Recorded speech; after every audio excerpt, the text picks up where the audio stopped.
Hello everyone, welcome to a channel the laws sage. और आज का जो हमारा पॉइंट है वो है प्राइवेट इंटरनेशनल लॉ के बारे में। जी हाँ, जो ये टॉपिक है ये काफ़ी ज़्यादा पूछा जाता है एलएलबी के अंदर, एलएलएम के अंदर, और जो लॉ के स्टूडेंट्स हैं उनके लिए ये काफ़ी इम्पोर्टेंट टॉपिक है। तो इस वीडियो को लास्ट तक ज़रूर देखिएगा। तो चलिए जो हमारा जो टॉपिक है उसे हम शुरू करते हैं। सो फर्स्ट ऑफ ऑल यहाँ पर है प्राइवेट इंटरनेशनल का जो इंट्रो है कि ये जो लॉ है ये है क्या basically. Private international law also known as the conflict of law. जी हाँ, जो प्राइवेट इंटरनेशनल लॉ है इसे कन्फ्लिक्ट ऑफ लॉ भी बोला जाता है because of it is used to resolve the conflict of the individual. क्योंकि इसे यूज़ किया जाता है इस जो कन्फ्लिक्ट हुआ है इंडिविजुअल पर्सन या पार्टीज़ के बीच में उसे सोल्व किया जा सके।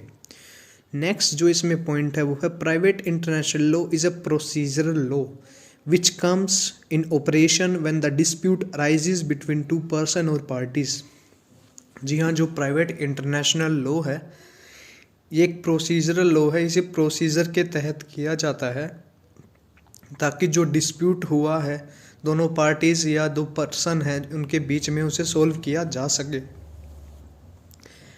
नेक्स्ट जो पॉइंट है वो है These kind of disputes also known as the cross border dispute of individual। जी हाँ, इस प्रकार के जो डिस्प्यूट होते हैं ये क्रॉस बॉर्डर डिस्प्यूट कहलाए जाते हैं। नेक्स्ट जो पॉइंट है वो है मीनिंग के बारे में। प्राइवेट इंटरनेशनल लॉ का मीनिंग क्या है? Private international law refers to that part of law that is administered between private citizen of different countries. जी हाँ, जो प्राइवेट इंटरनेशनल लॉ है वो अ पार्ट ऑफ लॉ है जो कि एडमिनिस्टर किया गया है जो प्राइवेट सिटीज़न है डिफरेंट कंट्रीज़ के उन सब के लिए। Where both the person in whom the right inheres and the person upon whom the obligation rest are private citizen of different nation. जी हाँ, जो पर्सन है जिसने इल्ज़ाम लगाए हैं और जिस पर इल्ज़ाम लगे हैं दोनों के दोनों किसी डिफरेंट कंट्रीज़ के प्राइवेट सिटीज़न हैं किसी अनदर नेशन के।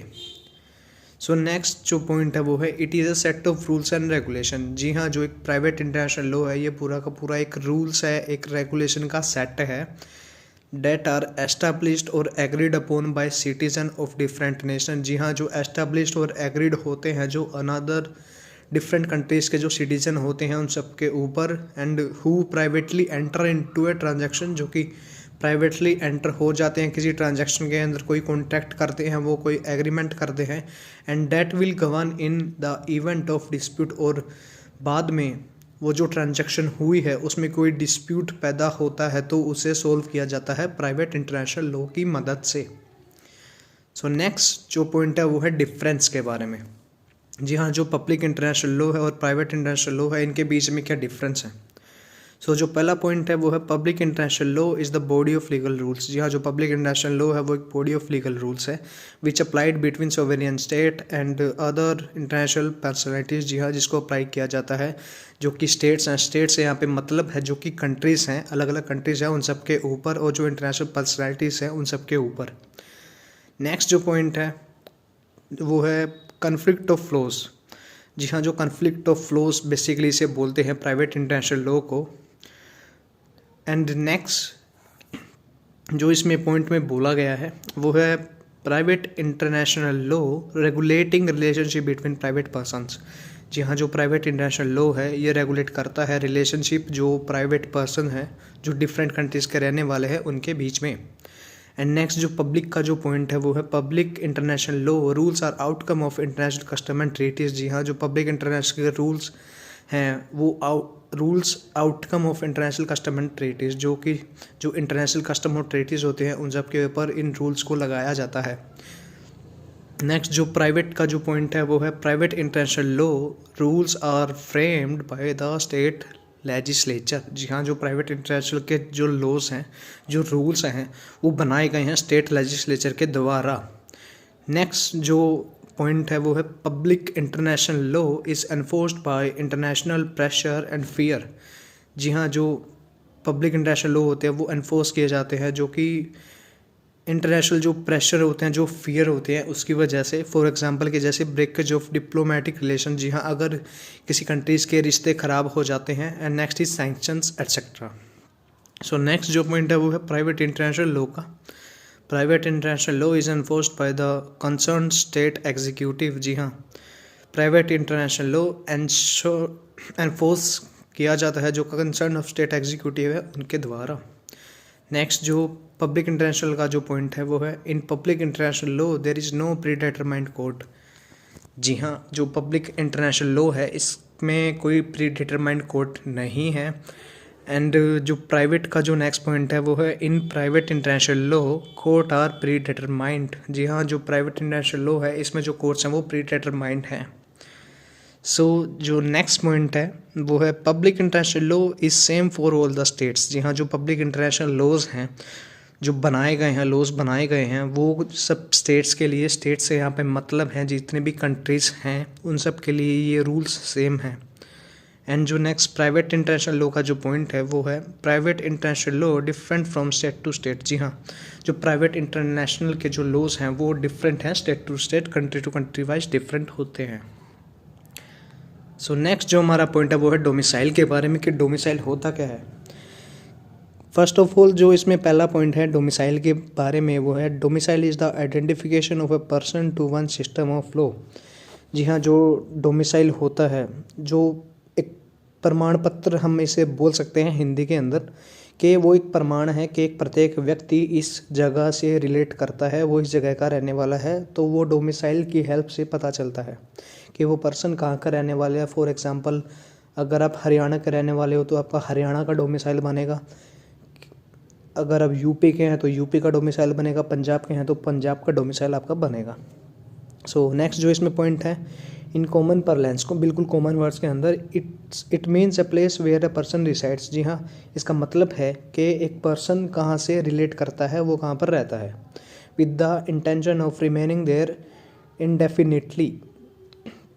जी हाँ, इस पॉइंट में यही बताया गया है कि जो प्रत्येक व्यक्ति है वो कहाँ का रहने वाला है और कैसे ये आइडेंटिफाई किया जा सके कि वो किस स्टेट का है, कौन सी कंट्री से रिलेट करता है, तो एक डोमिसाइल की हेल्प से उसे आइडेंटिफाइड किया जा सकता है। एंड जो नेक्स्ट जो इसमें पॉइंट है वो है the concept of domicile is derived from Roman law. जी हाँ, जो ये कंसेप्ट है डोमिसाइल का, ये रोमन जो लॉ है उससे डिराइव्ड है। सो नेक्स्ट जो इसमें पॉइंट है वो domicile is not just a place of residence, rather it is a place of habitual residence. जी हाँ, जो डोमिसाइल है वो एक प्लेस ऑफ रेजिडेंस नहीं है, ये एक हैबिचुअल है जहाँ के आप हैबिट आपकी बनी हुई है कि आप स्टार्टिंग से ही वहीं पर रह रहे हो, वहीं के पले बड़े हो, तो आपका जो डोमिसाइल है वो उसी प्लेस का बनता है। नेक्स्ट जो इसमें पॉइंट्स हैं वो है काइंड्स ऑफ डोमिसाइल। जी हाँ, जो डोमिसाइल है वो कितने प्रकार के होते हैं।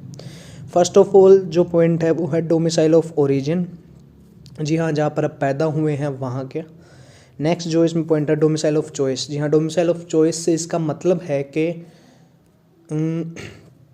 आप फॉर एग्जांपल कि आप दिल्ली के अंदर जॉब करते हो, ठीक है, तो आपका सेकंड होम है वो दिल्ली एज इट इज, आप वहाँ पे जॉब करते हो तो ऑटोमेटिकली वो आपका सेकंड होम है और आप अपनी मर्ज़ी से वहाँ का डोमिसाइल बनवा सकते हैं, तो वो कहलाएगा डोमिसाइल ऑफ चॉइस। एंड जो थर्ड जो पॉइंट है वो है domicile by operation and law. जी हाँ, जो डोमिसाइल जो बनवाया जाता है ऑपरेशन एंड लॉ कानून के तहत, ठीक है। सो फर्स्ट ऑफ ऑल हम बात करें डोमिसाइल ऑफ ओरिजिन की, is the concept that a person shall have domicile of his place of birth. जी हाँ, इसमें डोमिसाइल ऑफ ओरिजिन से यही मतलब है कि एक पर्सन है उसका जो डोमिसाइल है वो उसके बर्थ प्लेस का है, unless he obtains another domicile of his choice और सम अदर प्लेस। जी हाँ, अगर कोई रीज़न से जो ओरिजिन का है वो डोमिसाइल उसका नहीं है तो वो अपनी मर्ज़ी से जहाँ पर वो फ़िलहाल रहता है तो वहाँ का डोमिसाइल भी उसे मिल सकता है। सो नेक्स्ट जो पॉइंट है डोमिसाइल ऑफ चॉइस, मैंने आपको बताया था domicile of choice, any person not legally dependent on another में एक्वायर फॉर हिमसेल्फ। जी हाँ, कोई पर्सन किसी पे डिपेंड नहीं रहता है एक्वायर करने के लिए। एंड नेक्स्ट जो पॉइंट है himself or herself, a domicile of choice means of physically resident in a place. जी हाँ, मैंने आपको बताया था कि इसमें हम एग्ज़ाम्पल है कि बात करते हैं, आप दिल्ली के अंदर आप हरियाणा के रहने वाले हैं और दिल्ली के अंदर आप जॉब करते हैं, तो आपका जो सेकंड रेजिडेंस है वो दिल्ली है, तो वो बाय चॉइस है, आपकी मर्ज़ी के साथ है, तो वो कहलाएगा डोमिसाइल ऑफ चॉइस। नेक्स्ट जो इसमें पॉइंट है वो है domicile by operation of law is the one that is imposed by law on a person. जी हाँ, लॉ के द्वारा किसी पर्सन लॉ की हेल्प से इसे बनवाया गया हो without taking into consideration his choice और रेजिडेंस। जी हाँ, बिना कंसिडरेशन के उसके चॉइस और उसकी रेजिडेंशन को, thus an individual choice is not taken into consideration. For example, when the parents of a child change their domicile, the domicile of the child will also changed by the operation of law. जी हाँ, इसका मतलब यही है कि जो कि एक domicile है किसी भी अनदर पर्सन का, अगर वो डोमिसाइल उसके ओरिजिन प्लेस से ना होकर उन्हें वो चेंज करवाना है, तो वो डोमिसाइल बाय ऑपरेशनल लॉ की हेल्प से किसी अनदर स्टेट का जो रेजिडेंस है उससे जो डोमिसाइल है वो अप्रूव वो करवा सकते हैं।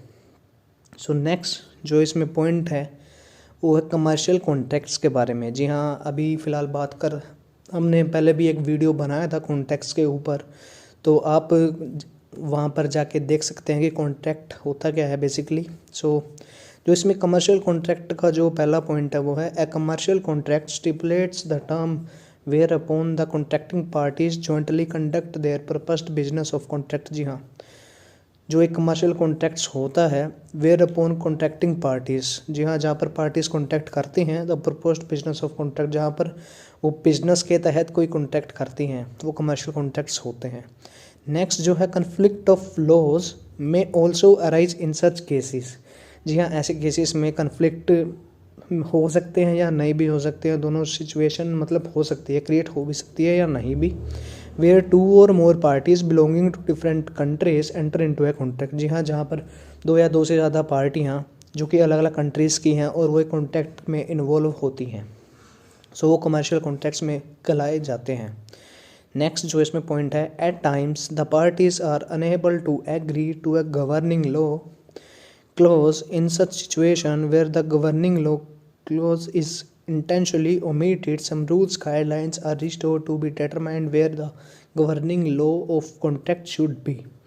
जी हाँ, at times the parties unable to agree। जी हाँ, जो ये पॉइंट है इसमें यही बताया गया है कि जो पार्टीज़ हैं वो कहाँ की रहने वाली हैं और अनेबल कर दें एग्री, मतलब जो कॉन्ट्रैक्ट उन्होंने किया है उनको कंप्लीट करने बीच में ही उसे ब्रीच करके चली जाएं, तो वो एक ब्रीच ऑफ कॉन्ट्रैक्ट की सिचुएशन है। एंड जो गाइडलाइंस आर रिस्टोर्ड डिटरमाइंड है, जो गाइडलाइंस उसमें जो दी गई थी, जो रूल्स दिए गए थे हैं, वो उन सबको फॉलो नहीं करते हैं, तो governing law of contract should be, ये कहलाता है।